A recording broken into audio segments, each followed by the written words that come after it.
Hello friend, Radhe Radhe, Shri Harivansh. तो आज मैं लेके आई हूँ आपके लिए एक यूज़फुल वीडियो जिसमें आपको आज मैं बताऊँगी कि चंदन सेवा हमें अपने लड्डू लाडली की कैसे करनी है घर पर ही। और अगर लड्डू लाडली नहीं है तो हम कैसे भी चंदन सेवा कर सकते हैं। तो चलिए जानते हैं कि किस तरीके से करनी है।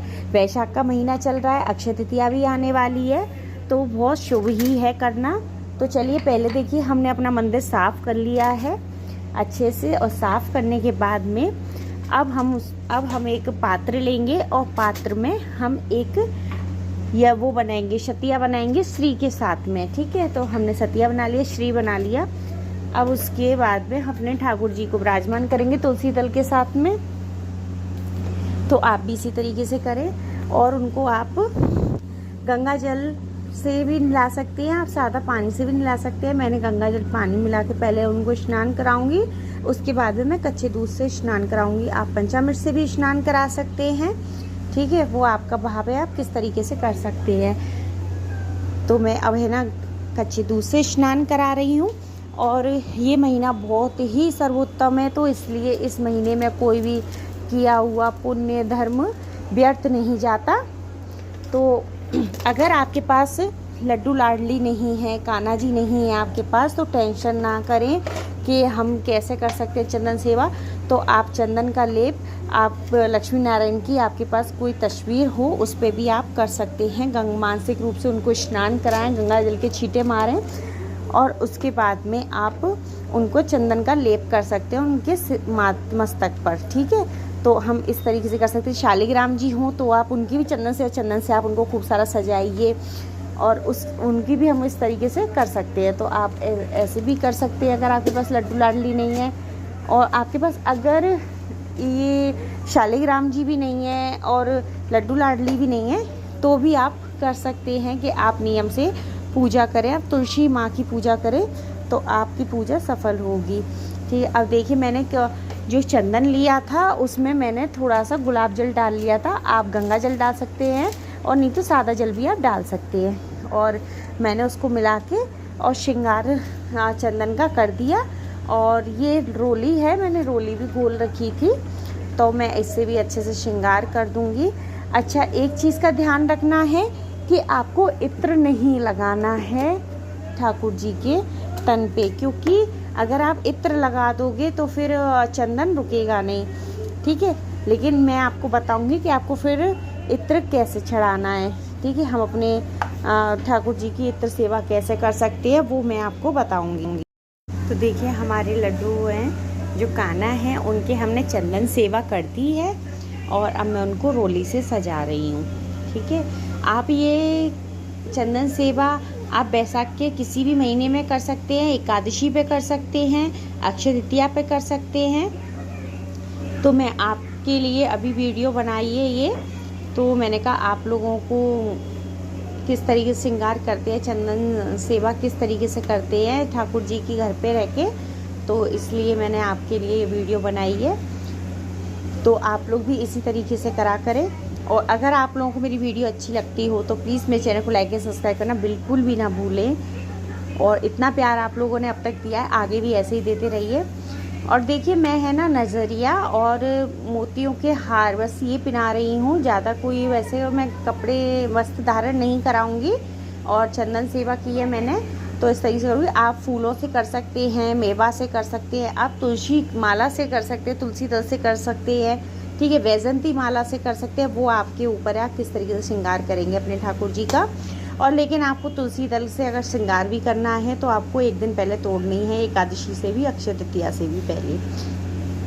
अब देखिए, अब हमें भोग पे बात आती है कि हम भोग किस चीज़ है। तो देखिए वैसे तो ये वहाँ वैशाख का महीना चल रहा है, तो इस मौसम में अपने ठाकुर जी को हम ठंडा ठंडा ही देते हैं, और लस्सी, दूध, मठा, ठीक है, और मक्खन, मिश्री, ऐसी चीज़ें देते हैं, फ्रूट देते हैं, आम खिला सकते हैं। तो इस तरीके से आप ये चीज़ें दे सकते हैं। तो मैंने वैसे है ना अक्षय तृतीया वाले दिन तो सत्तू का भोग लगता है, और ठाकुर जी को इस महीने में सत्तू का ही भोग लगाया जाता है, क्योंकि उसकी तासीर बहुत अच्छी, बहुत तासीर होती है उसमें, इसलिए।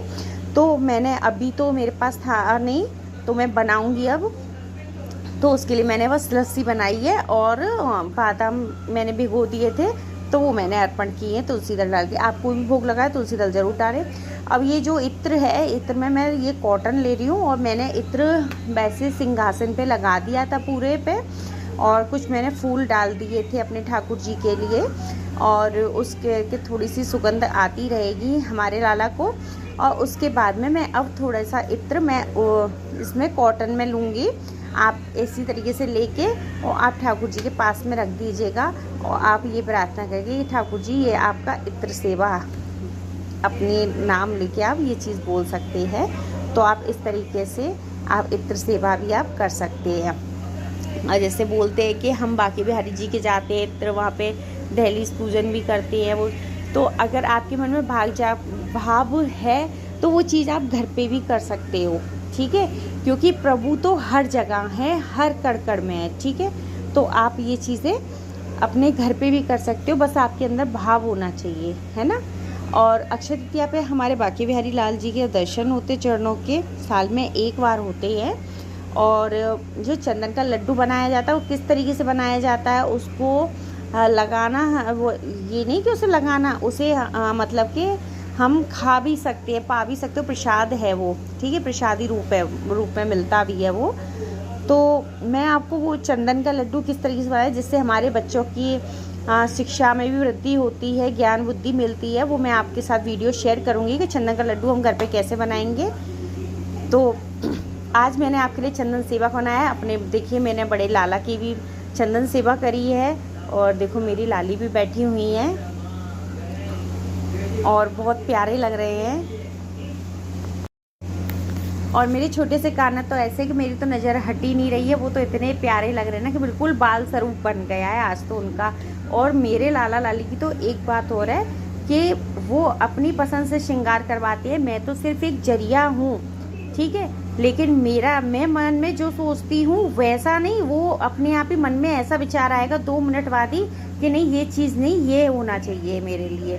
तो वही भाव वो स्वीकार करते हैं और मैं उसी भाव से फिर उनका श्रृंगार करती हूँ। मुझे तो बहुत अच्छा लगता है। पहले मैं अपने घर के भगवान की पूजा करती हूँ, फिर उसके बाद में सारी देवी देवता की करने के बाद में फिर मैं अपने लड्डू लाडली की आराम से सेवा करती हूँ, क्योंकि मुझे लड्डू लाडली की सेवा करने में टाइम लगता है और मुझे जल्दी मेरे पे होती भी नहीं है। मेरे आराम से थोड़ा बात करते करते गुनगुनाते हुए मैं अपने ठाकुर जी की सेवा करती हूँ। तो इसी तरीके से पसंद करती हूँ सेवा करना।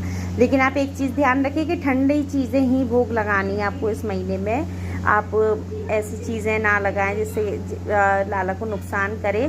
जैसे हम अपने बच्चों का ध्यान रखते हैं उसी तरीके से ध्यान, क्योंकि मैं तो है ना बच्चों के रूप में ही सेवा करती हूँ अपनी लाला लाली की, और वही भाव रखती हूँ। अगर मैं जैसे भगवान मान के जैसे सेवा बहुत कठिन हो जाएगी, तो बस मैं तो उसी रूप में सेवा करती हूँ जो बच्चे खाते हैं वही मैं अपने लाला लाली को खिलाती हूँ। तो उसी तरीके से करती हूँ। तो आप लोग भी इसी तरीके से, अब वो आपका भाव है कि आप भाई मानते हो या बेटा मानते हो या पिता मानते हो, आप किस रूप में आप करते हो आप सेवा, ठीक है। तो वो सबका भाव अपना अलग अलग होता है, मेरा भाव अलग है। तो देखिए मेरे लड्डू लाडली बहुत प्यारे लग रहे हैं, बहुत सुंदर लग रहे हैं। और आपको एक कलश भर के रखना है, मिट्टी का पात्र रखें आप, ये मटका आता है या सुराही आती है, इस तरीके का आप रखें लाला और लाली के लिए, क्योंकि गर्मी बहुत है इस टाइम पे। और आप जब चंदन सेवा कर रहे हैं, आप इस तरीके से चंदन सेवा कर रहे हैं, तो फिर आप उनके इत्र इस तरीके से लगाएं, कॉटन में लेके रख देना है आपको, ऐसे लगाएं। और नहीं तो आप रेगुलर इत्र ज़रूर लगाएं, उनके वस्त्रों पे लगाएं, ठाकुर जी के सेवा में लें इत्र को, तो इत्र ज़रूर यूज़ करें। फ्रेंड वीडियो अच्छा लगा तो चैनल को लाइक एंड सब्सक्राइब करना बिल्कुल ना भूलें। राधे राधे।